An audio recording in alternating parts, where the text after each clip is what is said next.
주병진, 박유천, 이진욱. 이 세 사람의 공통점 여러분 뭐라고 생각하십니까? 각 분야에서 전성기를 누렸지만 무고 때문에 인상이 180도로 달라질 뻔했던 연예인들입니다.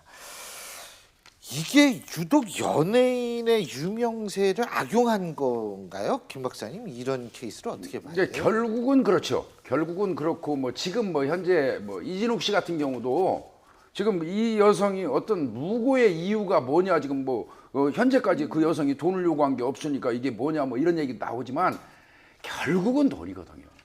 일단 무고로 무고를 해놓고, 그러니까 이제 어떤 혐의를 붙여서 고소해놓고 뭐 당장은 돈을 요구하지 않는다 하더라도 사건이 진행되면서 시끄러워지는 거를 싫어하는 게 연예인 아니겠어요?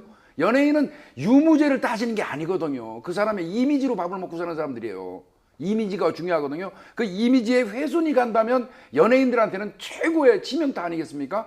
그거를 노려서 궁극적으로는 돈이거든요. 무고도 엄밀히 얘기하면 돈인데요. 문제는 이 무고죄도 엄밀히 얘기하면 고의성을 입증을 해야 된다는 데 이제 문제가 있어요. 예. 일선에서 이 무고죄 사건을 해보면요, 정말 어려운 게 이게 무고죄 사건입니다. 아. 왜 이 사람이 무고를 했는지를 이 경찰에서 밝혀야 돼요. 수사기관에서 밝혀야 되는데 이건 사실 그 사람이 내면 속에 있는 거를 끄집어내는 게 쉽지가 않거든요.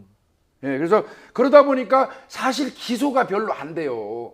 그렇다고 그러더라고요. 예, 그 통계 나왔지만 뭐 금년만 해도 작년만 해도 6,300건 고소 무고죄로 입건이 됐는데 실제로 구속된 건 62건밖에 안 돼요. 그러니까 1%가 채 안 되는 거 아니겠습니까? 거죠. 그래서 그러다 보니까 무고죄는 잘만 하면 소기의 목적을 달성할 수 있고 안 돼도 처벌 안 받을 수도 있다는 생각들이 만연해 있다는 것이죠. 이게 문제인 겁니다. 그러니까 일단 질러놓고 보자. 그렇죠. 이런 생각이죠. 예. 그죠? 예. 상대한테 복수를 한번 예. 해보겠다. 이런 식 아니겠어요, 결국. 예, 예. 근데 사실 이게 웃기는 게 무고의 당사자들은 그 피해가 막대하다는 거예요. 지금. 그렇죠. 예? 그렇지 않습니까, 사실? 사실은 이제 무고의 피해자들 같은 경우에는 이제 무고를 한 사람이 말씀하신 것처럼 큰 처벌을 받지 않아요. 그러니까 굉장히 무고를 좀 쉽게 하는 경향이 있고, 사실은 정말 고소를 남발하는 그런 그 사람들이 좀 있습니다. 의외로 있어요. 그런데 고소를 당한 사람, 일반인도 마찬가지예요. 일반인도 그 정신적인 그 손해는 말로 할 수가 없어요. 검찰청에 불려다닌다든지 자신의 생업을 포기하고 가서 사실 수사받아야 되고 이런 것들이 있거든요. 그런데 일반인들도 그런데 연예인 아니면 알려진 사람들 같은 경우에는 그 명예가 실추되고, 예를 들자면 이번에 가장 최근인 이진욱 씨 같은 경우에는 이번 고소로 인해서 연예계에서 광고 4건이 다 그냥 내려갔다고 해요. 그러면 그러한 것들, 그리고 향후 자신이 다시 돌아와서, 박시우 씨 같은 경우에 거의 3년 정도 다시 돌아올 때 걸렸거든요. 그럼 그동안에 본인의 그런 뭐라 그럴까, 업무를 못하게 되는 그런 것들이 있잖아요. 그런 손해를 사실은 민사소송을 해서 받는다고 하더라도 본인의 향후의 장래의 그런 손실 같은 것들은 다 보상을 받을 수 없어요. 근데 그러한 것들에 대해서 본인은 큰 손상인데, 과연 그런 무고를 하는 사람들에 대해서는 그만큼 사회가 제재를 가하고 있는가? 이건 소송도 마찬가지예요. 부당제소라는 사람들이 의외로 많은데 부당제소로 처벌받는 경우는 거의 없습니다. 그리고 부당제소로 기각당하는 경우도 거의 없어요. 그러니까 이런 것들에 대해서는 이제는 우리가 예전에는 소송도 본인의 권리이고 고소도 본인의 권리이기 때문에 보장돼야 된다는 생각이 강했다면, 이제는 그것으로 인해서 상대적으로 고통받는 사람들에 대한 피해도 좀 돌아볼 수 있는 사회가 되어야 되지 않을까라는 생각이 듭니다. 아니, 사실 무고죄를 이제 해가지고 그게 인정이 됐다라고 했을 때에는 제가 볼 때에는 그 뭐 그런 것도 중요하지만 그 그러니까 무고의 피해를 받은 그 사람에 대한 금전적, 물질적 손해를 다 물어주게 만들 수는 없어요. 민사로 가능합니다. 예. 민사로는 가능하고 형사하고는 별도로 민사로는 예. 가능한데요. 또 형사로 처벌을 못한다고 무고죄로 처벌을 못해도 민사소송은 가능해요. 손배는 가능한데요. 이게 이제 제가 보니까 이게 어떤 연예인들이 가장 그 취약한 이유를 이제 좀 말씀을 드리면, 그 연예인을 향해서 한 그 고소가 죄가 되거나 안 되거나 그 별개의 문제로 조사를 하는 과정에서 그 연예인이 위법은 아니지만 윤리적으로나 도덕적으로 비난받을 소지가 있는 것들이 자꾸 노출이 돼요. 그러다 보면 사생활이 노출되고 결국은 급기야 이미지로 사는 연예인들 입장에서는 이게 법으로 처벌받는 거 이상의 어떤 이 손해를 보게 되거든요. 피해를 입게 되거든요. 그러다 보니까 연예인들이 어지간하면 적정선에서 그냥 말 자체도 안 나오게 해결해 버리는 이런 게 이제 사실 있어 왔던 거죠. 예. 아니 그래서 그 지금 연예인 분들 중에서도 맨 처음에는 무고죄를 고소했다 또 취하하는 경우도 많은 게 네. 이거 해봤자 소용없다라고 생각하는 경우가 많기 때문에 박시우 씨 같은 경우가 그죠. 해봤자 이게 뭐 어떻게 할 수가 없으니까. 그러니까 저 유무죄를 막 다투는 과정에서 아까 예. 말씀드린 것처럼 예. 본인의 사생활이 자꾸 노출되는 거예요. 그렇죠. 예, 그리고 그 좋지 않은 추문의 연속이 그 기간이 연장이 되고 계속 이어지면 궁극적으로 누가 손해입니까? 이기고 지는 건 한참 뒤의 일이고, 예.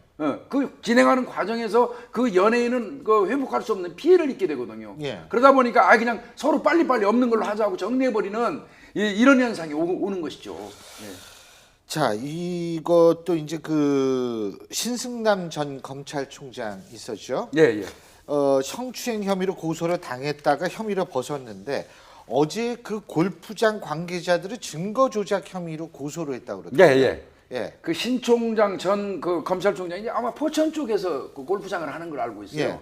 아마 그래서 거기 그 동업자 관련된 사람하고 마모 씨라고 제가 알고 있는데 예. 어떤 약간의 사업상의 알력이 있었던 걸로 보이는데요. 예. 이 사람들이 이제 어떻게 뭐 의도적으로 했는지 모르지만요. 물론 뭐 성추행, 성희롱 관련돼 가지고는 그 수사 개시가 제대로 안 됐어요. 왜 그랬냐면 애초부터 이건 공소권 없는 사안이 되기 때문에 그래요. 2013년 6월 19일자로 친고죄가 없어졌습니다.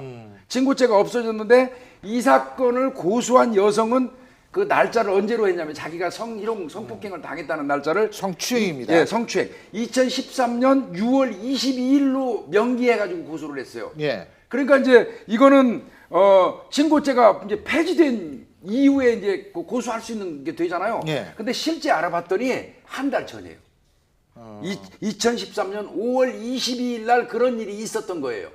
그렇다면 친고죄에서 그건 해당이 안 되거든요. 그러니까 이제 이 날짜를 조작을 해가지고 이제 고소장을 내면서 근무표 같은 걸 조작을 했다는 겁니다. 그래서 이제 그거를 신승남 전 총장께서 고소를 한 겁니다. 두 사람을. 근데 그거를 좀 일찍 고소를 하지 그 좀 이 얘기가 한참 벗어난 다음에 고소를 했네요. 그 고소 기간이 이제 설명하신 것처럼 예. 사실은 2013년 6월 그러니까 6월 19일이 친고죄, 그러니까 이 사람이 없어졌어요. 없어진 날이에요. 근데 이 사람이 2013년 5월 22일 날 사실은 이런 사건이 발생을 한 거예요. 1년이거든요. 그렇죠. 1년이면 이게 지났잖아요. 그러니까 안 되는 건데 6월을 넘기면 이게 친고죄가 폐지된 이유니까 할 수 있었던 거예요. 그러니까 이거를 원래는 못했던 거였는데 신고죄가 폐지되고 나니까 폐지됐네? 그러면 내가 이거를 날짜를 한 달만 뒤로 바꾸면 그러면 신승남 전 검찰총장을 고소를 할 수가 있는 거예요. 그러니까는 지금 이제 검찰이 생각하는 바는 관련된 공모자들과 이것을 증거를 함께 조작하면서 증거를 짰다는 거죠. 근데 수사를 하다 보니까 사실상 있었던 날이 5월 22일인 걸 알고 여기에 대해서 무고와 관련된 것이 혐의가 더 인정이 된 거죠. 짙어진 거죠. 왜냐하면 6월 20일이었으면 될 거를 실제 사건이 있었던 날 5월 20일이면 안 됐던 거니까. 그러니까 이것을 한 달 뒤로 맞추면서 신승남 전 검찰총장을 그러니까 성추행으로 고소를 하셨던 걸로 조작했으니까 무고 혐의가 더 짙어졌다. 이렇게 본 건 겁니다. 그러니까 고소한 사람들은요. 6월 19일 이전에 발생하면은 고소 자체를 할 수가 없으니까 6월 19일 이후인 6월 22일로 잡아버린 거예요. 원래는 5월 22일 날 발생한 사건이에요. 예. 그 친고죄를 노린 거죠, 폐지를. 예. 그러니까 이게 사실 이제 이 무고를 하는 사람들 있잖아요. 예. 이거는 특정 사람에 있어서의 인생을 망가뜨려. 그럼요. 예. 그리고 우리 국민 세금으로 수사를 마땅히 딴 데 할 수 있는 그 수사력을 완전히 그렇죠. 낭비하게 돈 낭비, 시간 낭비하게 만들고 또 하나 세 번째 법 질서를 문란하게 하는 거 아닙니까? 이거 진짜 큰일이에요. 이거 어떻게 엄벌을 좀 해야 되는 거 아닌가? 법 무서운지를 알아야지 법을 가지고 장난을 안 할 거 아닙니까? 그래서 예전에는 이제 무고가 왜 이렇게 예. 엄하게 처벌을 안 받았냐면 일반 사람들 같은 경우는 이게 내가 정말 저 사람을 형사처벌을 받으려는 목적으로 고소를 한 건지 여부가 불분명한 경우들이 있어요. 왜냐하면 법의 전문가들이 아니기 예. 때문에. 그래서 무고를 너무 엄격하게 적용을 하다 보면 사람들이 본인이 고소라는 것에 대해서 위축된단 말이에요. 그러니까 그런 것들, 그런 피해자들의 고소에 무고에 대한 것들을 위축되지 않게 하기 위해서 이제까지는 무고를 엄하게 처벌하지 않는 경향이었는데 최근에는 보시는 것처럼 오히려 이렇게 무고가 약해지다 보니까 더욱 고소를 남발하는 경향들이 생기는 거예요. 예. 그래서 이제는 저도 앞서서 말씀드린 것처럼 무고 같은 경우는 한 사람의 인생에 걸린 문제이기 예. 때문에요. 뭔가 이 사람들이 증거를 조작하거나 이런 강한 증거가 없더라도 이제는 좀 엄격하게 처벌할 필요가 있다라고 보입니다. 법원에서 법의 운용을 조금 달리했으면 좋겠어요. 예. 어떤 식으로 하냐면 고소한 죄에 상응한 만큼 이를테면 이 저 성폭행죄를 고소를 했는데 나중에 보니까 무고에 이진욱 씨처럼 예. 그럼 성폭행은 큰 죄잖아요. 그렇죠. 그런데 무고죄는 10년 이내의 범위에서 할 수 예. 있게 됐거든요.